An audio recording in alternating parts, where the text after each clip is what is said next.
So I'm getting ready to go down to the streets of DC tomorrow from the far-flung Maryland suburbs.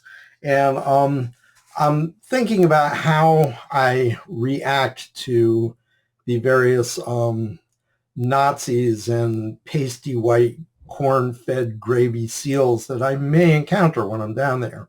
And I think one of the finest things we can do is to curse them.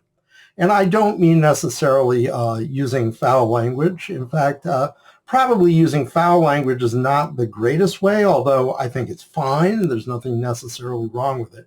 But I'm talking about an old school kind of biblical style curse where you really curse the person and their being.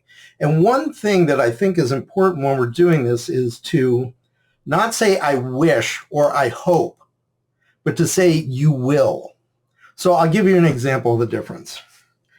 To say I hope. I hope that you are haunted by nightmares every night of your life until it becomes so unbearable that you press the barrel of a gun against the side of your head and pull the trigger, splattering your meager brains across the walls of the McMansion that our tax dollars that you have soaked in blood have paid for. Now that's a fine sentiment. I agree with that sentiment. I sympathize with that sentiment.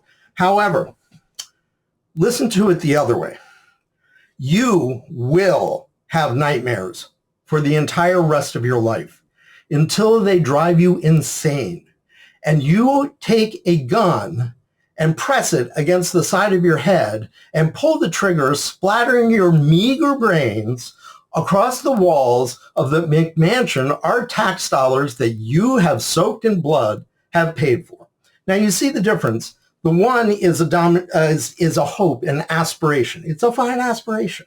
The other is an attempt to dominate the other person's will. And just one final note, if you're going to really make a full-on biblical style curse, I would suggest that you curse the children to the seventh generation, because that is not just biblical, but truly Machiavellian. And that's following the playbook that they are following. So that's going to get inside their head.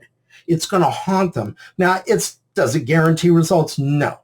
But it's much more powerful than saying, I hope, I wish. You will.